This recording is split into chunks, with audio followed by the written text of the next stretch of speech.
वो तो हर वक्त जगमग जगमग जगमग जगमग, पूर्ण शक्ति उसमें व्याप्त थी हर मानव में, चाहे वो स्त्री हो चाहे पुरुष हो।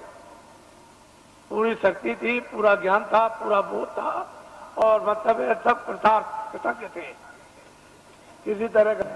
तो जब आप मनुष्य रूपी मंदिर में बैठे हो और जीवात्मा का हृदय दोनों आंखों के मध्य भाग में, न इधर कंठ में है, न इधर हृदय में है, न इधर नाभि में है, न इंद्रिय द्वार में है, और न गुदा चक्र में है, ये जीव का जीवात्मा का हृदय दोनों आंखों के मध्य भाग में।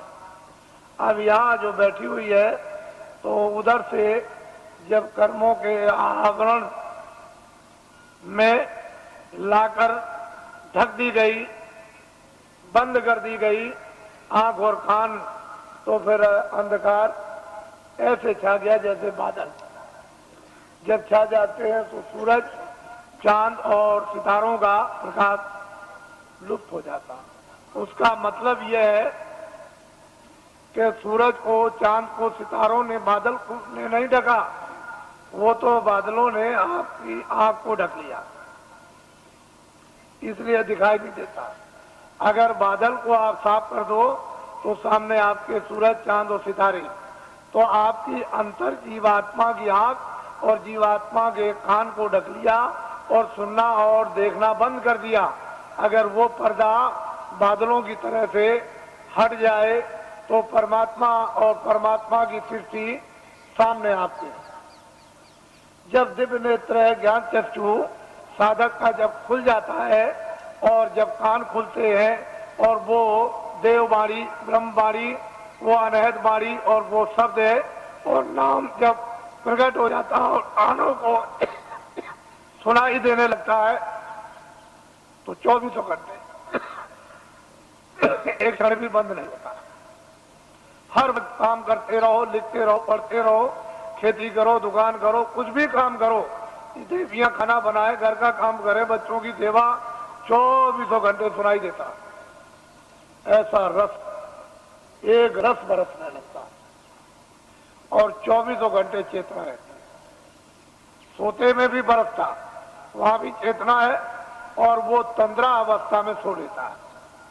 जैसे ऐसा मालूम हुआ कि न मैं सोया न मैं जगा, ऐसी तंद्रा अवस्था में वो लेट करके अपनी नींद को पूरा कर लेता है। बस इतनी थकावट आती है। वैसे तंद्रा में भी चेतना रहती है। तो ये साधक के लिए कलयुग में उस प्रभु ने और महात्माओं ने दया करके सुलभ कर दिया है और ये बताया है कि अब आपको कठिन साधन नहीं करना, कठिन ध्यान नहीं करना है, कठिन योग नहीं करना, कठिन नाम की कमाई नहीं करनी, और कठिन प्रभु का स्मरण नहीं करना, सहज करना। और सहज ही से तुम नाम पर सवार हो जाओ। नाम एक रेलगाड़ी, हवाई जहाज है, और वो इतनी तेज रफ्तार से आता और जाता है कि इसकी कोई कल्पना लेखे जोखे में किसी तरह गणित में नहीं कर सकता। इतनी उसकी तेज रफ्तार है, और बिजली का भी, समुद्र की लहरों का भी प्रमाण नहीं दिया सकता, इतनी तेज रफ्तार उसके आने जाने की है। ऐसी चीज निर्धारित अनाद काल से उस मालिक ने तैयार कर रखी है। लेकिन अब जब भेद मिल जाए, युक्ति मिल जाए और उस पर जीवात्माओं को सवार कर दिया जाए तो वो चेतन है। वहां तेल पानी की जरूरत नहीं, वो तो चेतन है, जड़ नहीं है कि जड़ को तेल पानी मिले। चेतन ही चेतन है, न तेल पानी, न आगे की जरूरत, न वहां हवा की जरूरत। तो चेतन ही चेतन है, और जीवात्मा भी चेतन है। तो असल में यह है कि शरीर में एक तो गुदा स्थान, दूसरा इंद्रिय स्थान, तीसरा नाभि कमल, चौथा ये हृदय द्वार, और पांचवा ये कंठ। जरा ध्यान देना। छठा ये है, ये भ्रिकुटी विलास आज्ञा चक्र, ये जीवात्मा बैठी है। गुदा चक्र पर गणेश जी का वास, इंद्रिय द्वार पर ब्रह्मा और सावित्री का वास, नाभि कमल में विष्णु और लक्ष्मी का वास, और हृदय कमल में शिव और पार्वती का वास, और यहाँ कंठ में जो है वो आद्या महाशक्ति का वास, और यहाँ स्वयं दोनों आंखों के मध्यभाग में जीवात्मा बैठी है। लेकिन इन नीचे के कमलों में ऊपर की छाया है, उस छाया में छाया है, उसे जीवात्मा के प्रकाश में उस ऊपर की छाया का यानी कमल के अंदर गणेश जी का दर्शन, ब्रह्मा और सावित्री का, और नाभि कमल में विष्णु और लक्ष्मी का, और हृदय में ब्रह्म शिव और पार्वती का, और कंठ में आद्या महाशक्ति का छाया के रूप में साक्षात्कार होता है। सही रूप नहीं, वो तो उनका रूप तो ऊपर सही है, लेकिन शरीर में कमलों में छाया पड़ी हुई है, और सूरज के जीवात्मा के प्रकाश में वो छाया दिखाई देती है। तो योगियों ने इस छाया का अनुभव कब किया? जब सतयुग, त्रेता और द्वापर, जब शरीर में ताकत थी, अनुकूल साधन थे, गृहस्थ आश्रम परिवार अनुकूल था, खान पान पर पूरा नियंत्रण था, इंद्रियां उस समय पर दमन में थी, तब ये सब चीजें आपके लिए थी। लेकिन ये कलयुग में सब वर्जित कर दिया गया। ना बुधा चक्र का साधन, ना इंद्रिय द्वार का साधन, ना नाभि कमल का साधन, और ना मतलब हृदय का साधन, ना वो कंठ का। अब जीवात्मा जहाँ बैठी है, नीचे के साधन सब छोड़ दीजिए और यहीं से ऊपर चल देगा। अब ऊपर मंजिल 5 और नीचे मंजिल 5, जहाँ जीवात्मा बैठी है दोनों आंखों के मध्य भाग में, ये तो जीवात्मा का शरीर में हृदय है, तो नीचे 5 स्थान और ऊपर 5 स्थान। अब बेचारी नीचे फंसी हुई थी, इसको महात्मा प्रकाश को कमल से समेट कर ले आए और यहाँ इसका केंद्रित कर दिया, यानी सिमटाव करके यहाँ खड़ा कर दिया। अब इसको आगे ले चलना, तो सहदल कमल, और इसके बाद में ये ईश्वर का धाम, और फिर ऊपर में दूसरा स्थान ब्रह्म धाम, तीसरा स्थान पार ब्रह्म धाम, और चौथा स्थान महाकाल, और 5वां स्थान जो है वो सत्य। सूरत इस तरह से ऊपर से उतार कर और नीचे ला करके डाल दी गई, दोनों आंखों के पीछे बैठाकर, और नीचे उतार दी गई जड़ता में। अब इसको होश ही नहीं, कब इसकी चेतनता बरामद होगी? ये बिना महापुरुषों के कोई काम ये कर ही नहीं सकता। और आपके कितने जीवन ऐसे चले बर्बाद हो गए। इसलिए आपको किसी को ऊपर का राज न, ऊपर क्या होगा? जहाँ जीवात्मा बैठी है मध्य भाग में ऊपर किस्ती में, वो दिव्य दृष्टि, उसमें क्या हो रहा है ये आपको कुछ पता नहीं। लेकिन जब साधक, जब प्यास लगती है, भूख लगती है, इच्छा जागती है, सब होती है, रोता भी है और जीता है, प्रार्थना भी करता है, जब वेद मिल जाता है तो सुनन भी करता और ध्यान भी करता है, तो उसमें तड़पता है और संसार से जीतता है, अपने काम से जीतता है। तो जब कुछ ही दिनों में, महीनों में उसका काम बनना शुरू होता है, क्योंकि महापुरुषों की जब दया, समावेश और सहयोग जब उसको मिलने लगेगा तो जल्दी काम हो जाएगा, फिर देर नहीं लगेगी। इसलिए महापुरुषों की दया और उनका सहयोग, उनकी शक्ति का अवश्य ही लेना पड़ेगा, क्योंकि अपने पास तो कुछ है नहीं। जब उनसे कुछ लेंगे तभी काम होगा, बगैर उसके नहीं होगा। तो मैं ये काम तो मामूली समझता हूँ, इस काम को तो कुछ नहीं समझता। बस केवल इतना ही है कि आप खड़े भर हो जाओ तो ये काम कुछ नहीं। ये भौतिक काम, सांसारिक काम, गृहस्थी का काम, खेती का काम, दुकान का काम और दफ्तरों का काम, ये काम कुछ नहीं है। इसको तो आप करो निमित्त मात्र, इस पर भी एक पैर रखो, उस पर भी रखो। ये गृहस्थ आश्रम है शरीर रक्षा का, तो एक नाव पर पैर रखो, एक गृहस्थ आश्रम की, ये बाल बच्चों के पालन पोषण और परिवार और समाज, इसकी सेवा के लिए एक नौका ये और एक। ये नौका है जीवात्मा को पार होने की, ये नौका है शरीर रक्षा की।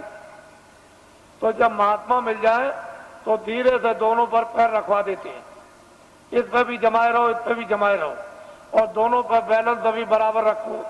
अभी तो आपका एक पर है, एक ही पर है, तो उन्होंने कहा नहीं, ये देखो नाव है परमार्थ की, इस पर भी रख लो। ये स्वार्थ की नाव है, इस पर भी रखे रहो। इस पर तो धीरे धीरे अपने उपदेश के द्वारा और दया के द्वारा और शक्ति के द्वारा धीरे धीरे वो जो स्वार्थ की नाव है सांसारिक, उसका जरा सा पैर का हल्कापन और परमार्थ पर जरा वजन ला दिया, बस आपकी स्वाभाविक गिरा होने लगी। इच्छा इन्हीं इच्छा नहीं, अरुचि होने लगी, तो धीरे धीरे धीरे धीरे उस पर जमा होने लगा। शरीर की ताकत का एक पर जमाव, अब वो इस तरह का आपका हो जाएगा कि इस पर तो जमा हो गया और ये निमित्त मात्र रह गई। बस जब तक रहो तब तक ये निमित्त मात्र बस असली है। तो ये अंदर में उस पर जमाव कर लो और ये तुम्हारा, इसको बिगाड़ना नहीं। तो इसलिए हमने तो कोई ऐसा काम रखा नहीं है कि आपको गृहस्थ आश्रम का कोई काम बंद करना है। कपड़े पहनो, खाना खाओ, खेती करो, दुकान करो, दफ्तर करो, बच्चों की सेवा करो, आए गए का सत्कार करो, और जो भी रस्म रवाज उसको भी करो, ये सब करो। हमने सब प्रकार रखे, किसी काम को बंद नहीं किया। और ये है परमार्थ। यहाँ बैठ करके आप इधर से अपने ध्यान को हटा दो, थोड़ा खेती से, दफ्तर से, दुकान से, बच्चों से, इनसे उनसे थोड़ा 2 मिनट, 5 मिनट, 10 मिनट के लिए यहाँ ला करके मन को, बुद्धि को, चित्त को यानी जीवात्मा के साथ में इसको लगाकर वो थोड़ा सा सहयोग, बस इतने में काम है। कुछ नहीं बिगड़ेगा, संसार बिल्कुल नहीं बिगड़ेगा और परमार्थ बनना। जैसे ही आप यहां से दरवाजा खोल करके चल पड़े, बस चलने वाली बात, अगर एक कदम भी पड़ गया तो फिर रुकने वाला नहीं, दूसरा कदम जरूर उठ जाएगा। वो चाली इस तरह की है जीवात्मा की कि जैसे ही एक कदम बढ़ा वह दूसरा प्रवेश कर जाएगा, काम आपका हो जाएगा। तो इसलिए आपको ये भेद है, अभी कुछ नहीं मालूम कि ऊपर क्या है नीचे क्या है, ये कुछ नहीं है। साधक लोग क्या देखते हैं, क्या पाते हैं, क्या अनुभव करते हैं, क्या आनंद और शक्ति उनको मिलती है, अब ये तो बताने का आपको आदेश नहीं है। वैसे तो ये बता सकते हैं, लेकिन मैं ये नहीं चाहता हूं कि आपको बताकर साधकों का नुकसान हो जाए। साधक अपनी चीज भी रखें और आपको कुछ समझा बुझा भी दें, इनका कोई नुकसान ना हो, आपका फायदा हो जाए। असल में चीज यह है कि गोपनीय राज ये साधक नहीं बताते, ना बताएंगे, तो इनसे तो कुछ आपको मिलेगा नहीं।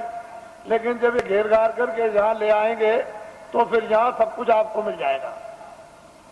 बस ये समझ लो कि आपके पक्के साथी है, ऐसा मत समझो ये किसी बुराई की तरफ ये ध्यान नहीं देते हैं, ये अच्छाई की तरफ ध्यान देते हैं। इनका लक्ष्य यह है कि बुराई छूट जाए और अच्छाई में प्रवेश हो जाए। वैसे तो बुराई को बुराई आप भी घर में मानते हो, उससे आप भी दुखित हो जाते हो कि ये बुरा है। तो दूसरा अगर आपको ये कह दे कि ये बुरा है तो वो जानता है इसलिए कहता बुरा, आप जानते हो तो आप कहते हो बुरा, तो बुराई ही है और अच्छाई अच्छाई है। तो इसलिए ये बुराई की तरफ ध्यान नहीं देते, ये तो चाहते हैं कि बुराई हट जाएगी, अच्छाई आएगी, ये लक्ष्य है। तो ये पक्के आपके साथी यानी दोस्त सहयोगी, इनको अपना समझना चाहिए और असली जगह पर पहुंचा दें। इससे बड़ा परोपकारी कौन हो सकता है। तो ये सब चीजें सामाजिक लेकर के चली जा रही हैं, इनसे अलग थलग आपको नहीं किया जा रहा। तो मैं आपकी जो व्यवस्था योजना है उसको पूरा बना करके तैयार कर चुका हूं, और बस ये है कि जैसे ही अपनी जगह पर आप खड़े हो गए वैसे ही योजना आपके सामने रख दी जाएगी। और जब वो चक्रव्यूह योजना के अंतर्गत जब आप प्रवेश हो जाओगे तो सारा का सारा गुण है उसका ज्ञान और राज आपको समझ जाएगा। फिर उसके लिए कोई किसी को परेशानी नहीं होगी। अब यह है कि न जानने के कारण तो सारा संसार ही शून्य है, गृहस्थाश्रम बेकार है, काम बेकार है। और जान लिया तो गृहस्थाश्रम अपनी जगह, काम भी अपनी जगह हो जाएगा।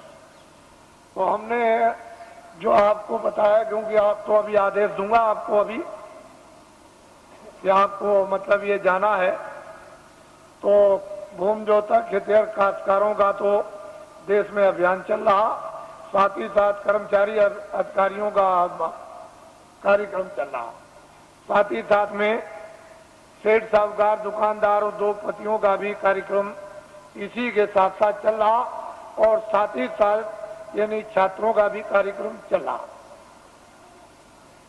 मैं तो ये समझता हूं कि इसमें सब आ जाएंगे। छात्रों में सबके छात्र आ गए, दुकानदारों में सब जातियों के दुकानदार और सेठ साहूकार उद्योगपति आ गए, और कर्मचारियों में सब दफ्तरों के यानी कर्मचारी सभी जातियों के आ गए, और भूमि जोतक खेतिहर काश्तकारों में सब कौमों के भूमि जोतक और खेतिहर काश्तकार आ गए।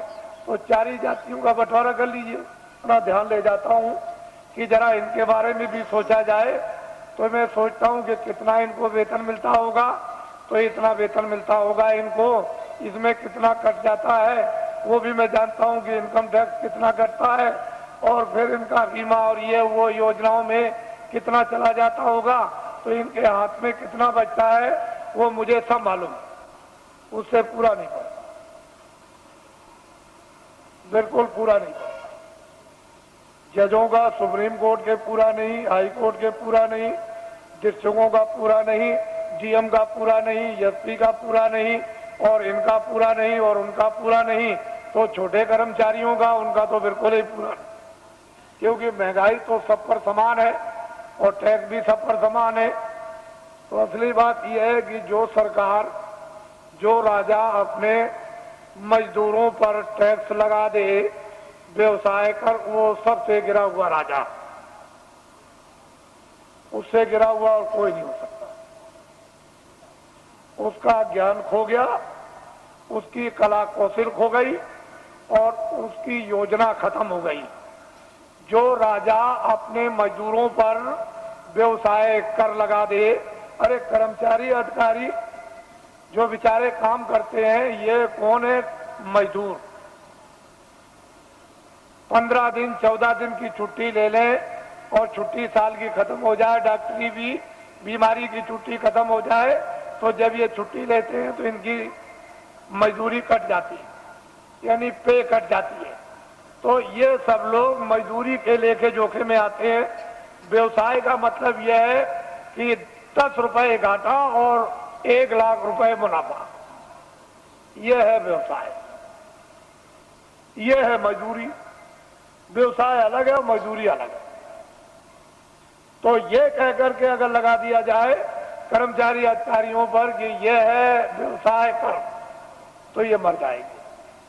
तो मैं कभी कभी उन लोगों की तरफ ध्यान ले जाता हूं जहां पर कि 20 साल और 25 साल और मतलब है सजाए मौत देते हैं, और उनका उस वेतन में जब खर्चा नहीं पूरा होता है तो उनके घर में बच्चे और बच्चियां, तो जज है 10 लाख दो, 20 लाख दो, ये सामान दो, ये सामान दो, खर्चा तो पूरा नहीं पड़ता, तो चिंता सवार रहती।